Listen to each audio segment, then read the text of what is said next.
دوستو، اسرائیل اور ایران یدھ میں کچھ بہت بڑا ہونے جا رہا ہے۔ پرمانو کو لے کر شروع ہوئی دونوں دیشوں کی جنگ میں دشمنی کی انتہا یہاں تک ہو گئی ہے کہ اسرائیل کے پردھان منتری نتن یاہو نے کلیئر کہہ دیا ہے کہ ایران کے سپریم لیڈر خامنہ ای کی ہتیا سے ہی یہ جنگ ختم ہو سکتی ہے۔ دوسری طرف دوستو، تناؤ کا ماحول ایسا ہے کہ اسرائیل کو پٹتا دیکھ کر ٹرمپ کو کینیڈا کے البرٹ راج میں چل رہی G7 کی بیٹھک بیچ میں ہی چھوڑ کر امریکہ واپس لوٹنا پڑ گیا۔ ٹرمپ نے کہا ہے کہ میں سیز فائر کے لیے واشنگٹن لوٹ رہا ہوں، ایسا ہرگز نہیں ہے۔ بات اس سے بھی کہیں بڑی ہے۔ ٹرمپ کے اس بیان سے لگتا ہے کہ دوستو کچھ بہت بڑا ہونے جا رہا ہے۔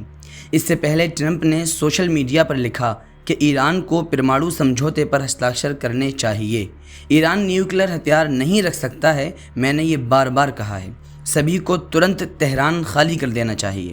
تو کیا اب امریکہ سیدھے طور پر ایران اور اسرائیل وار میں اترنے جا رہا ہے؟ ٹرمپ ایران کے لوگوں سے کہہ رہے ہیں کہ تہران شہر خالی کر دو، اور دوسری طرف ایران اسرائیل سے کہہ رہا ہے کہ تل ابیب خالی کر کے یہاں سے بھاگ جاؤ۔ ایران کی سینا نے اعلان کر دیا ہے کہ ایئر اسپیس فورس کچھ ہی گھنٹوں میں قبضے والے علاقوں پر سٹیک حملے کرے گی۔ دوستو، ایران یہ بات بہت اچھی طریقے سے جانتا ہے کہ امریکہ آج نہیں تو کل اسرائیل کی طرف سے کھل کر سامنے آ جائے گا۔ اسی لیے اسلامک ادھیکاری محسن رضائی نے ترکی، سعودی عرب، پاکستان اور انیہ اسلامک دیشوں سے اسرائیل سے لڑنے کے لیے ایران کے ساتھ مل کر کے ایک اسلامک سینا بنانے کے لیے ساتھ آنے کی مانگ کر دی ہے۔ رضائی نے ایرانی میڈیا کو دیے ایک انٹرویو میں ترکی، سعودی عرب اور پاکستان جیسے پربھاوشالی اسلامی دیشوں سے مل کر ایک اسلامک آرمی بنانے کی اپیل کی ہے، جس کا جو مقصد ہے وہ اسرائیل کے خلاف مورچہ سنبھالنا ہے۔ دوستو، امریکہ نے مڈل ایسٹ اور یورپ میں اپنے سینی طاقتیں بڑھا دی ہیں۔ امریکہ نے ان جگہوں پر اور فائٹر جیٹس میں تیل بھرنے والے پلین تیار کر دیے ہیں۔ واشنگٹن پوسٹ کی رپورٹ کے مطابق رویوار اور سوموار کو امریکہ سے 2 درجن سے زیادہ ٹائم کار ومان یورپ بھیجے گئے ہیں۔ یہ ومان امریکہ کے الگ الگ علاقوں سے اڑان بھر کر اسپین، گریس، جرمنی، اٹلی وغیرہ کے ایئر بیس پر پہنچے۔ ان ومانوں میں ایسے ومان شامل ہیں جو ہوا میں ہی دوسرے ومانوں کو ایندھن بھرنے میں مدد کرتے ہیں۔ دوستو، اس کے ساتھ ہی کچھ بڑے فائٹر جیٹ بھی ان مشنوں میں شامل ہوئے تھے۔ دوستو، ایران اسرائیل پر آج جنگ کے 5ویں دن بھی آفت بن کر برس رہا ہے۔ ایک ساتھ 20 میزائلیں گرائی گئی ہیں، جن میں سے 5 بالکل اپنے ٹارگیٹ پر لگی ہیں۔ اسرائیل نے پلٹ وار کرتے ہوئے ایران کے ٹی وی نیوز چینل پر حملہ کر دیا۔ ایران کی راجدھانی تہران میں national T V news channel Islamic republic of Iran کی بلڈنگ پر بم برسا دیے۔